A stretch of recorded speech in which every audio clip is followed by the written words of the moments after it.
Hey, it's your guy Tyrrell back with the interviews. Belgium get a date with Japan in the round of 16 because they won Group G and they will be very happy. But should they be? Are we in for an upset? Can Belgium cope with the pressure of being heavy favorites? And if so, will they steamroll this Japanese side? Don't worry, here at the interviews, we've got you covered. So on this edition of the interviews, we're going to break down three main talking points that involve Belgium against Japan.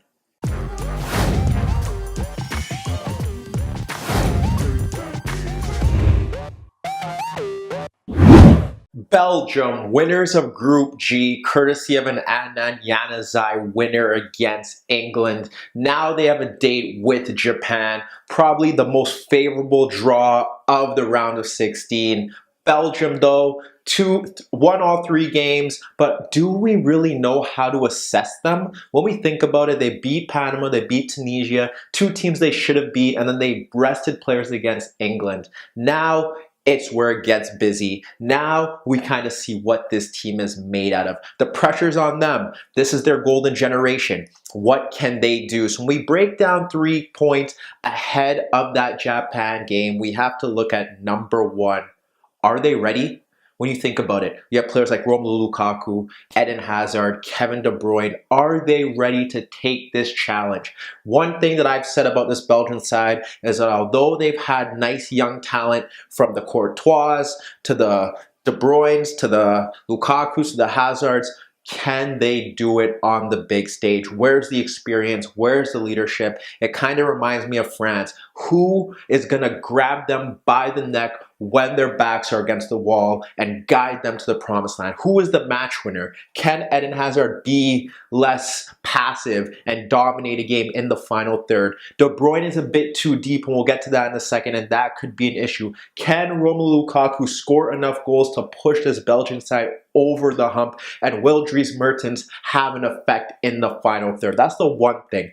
Obviously, we look at it from a tactical point here at the interviews, but that's a big thing for this Belgian side. Mentally, and do they have it emotionally to get over the hump? Number two, we break it down. Left-hand side, Carrasco, Eden Hazard. Is that side gonna be functional in the round of 16 when we really break it down from a defensive aspect? We see Hazard cutting in, we see Carrasco pushing forward. There's a lot of space in those wide areas on the counter-attack. Even with Vincent Kompany coming back, we don't know if this Belgian defense is ready for a team that can hit them on the counter-attack. We still don't know about Japan and whether they can do it. We know Kagawa is great in transition, but can he lead them forward? Perhaps Okazaki steps in. Haraguchi is a hard-working right-sided player, so he will be tracking Carrasco. As we know, Carrasco and Meunier push forward as wingbacks, but are those wingbacks reliable? Can they be gotten at? You have to think that if they're pushing forward, there's going to be a lot of space down the flanks, and Belgium could have some issues. Also, with the fact that they struggle to break down teams with those wingbacks pushing forward and no real protection in the center of the pitch, Belgium could be hit on the counterattack. And number three, this is where we get to that midfield. De Bruyne, Witsel, you have to feel like perhaps De Bruyne could step forward if they change the system later on in the tournament. But at the moment, just don't know if it's good enough. We have to see. Obviously, against this Japanese side, someone will have to press De Bruyne. If not, he could have a field day in that deeper role. But again, do they throw in a Fellaini? Do they throw in a Dembele? Or a Tielemans? You feel like those players have a role to play. It's difficult to see this Belgian side getting all the way to the final without introducing one of those players into this midfield, because it just seems too... It doesn't seem like they have enough protection, and especially with Vincent Kompany charging forward, you need protection in that back three. Vertonghen, Alderweireld, great, but they're going to have a lot of space to cover, especially with the wingbacks pushing higher. And with this Belgian side, like I said, just a lot of questions that need to be answered. They were supposed to get the better of Panama. They're supposed to get the better of Tunisia. We get that. They looked good going forward. But what about defensively? Can they sit deeper when they need to in that 5-4-1?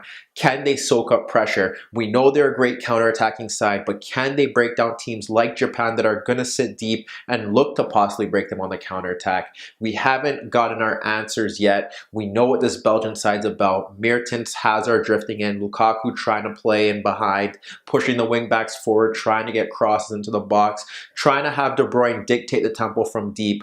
But from a defensive aspect, there's still a lot of weaknesses that could be exploited. The midfield still looks like it lacks steel, and it still feels like De Bruyne is more effective in a higher position. And can Eden Hazard and Mertens be decisive in that final third if they can't get service to Lukaku? A lot of questions that need to be answered, but let me know what you guys think. Can this Belgian side steamroll past Japan? Are they heavy favorites to win the World Cup? Can we see an upset? Meet me in the comments below. Don't forget I upload videos every day, and don't forget to subscribe to my channel. And that was your daily dose of the interviews.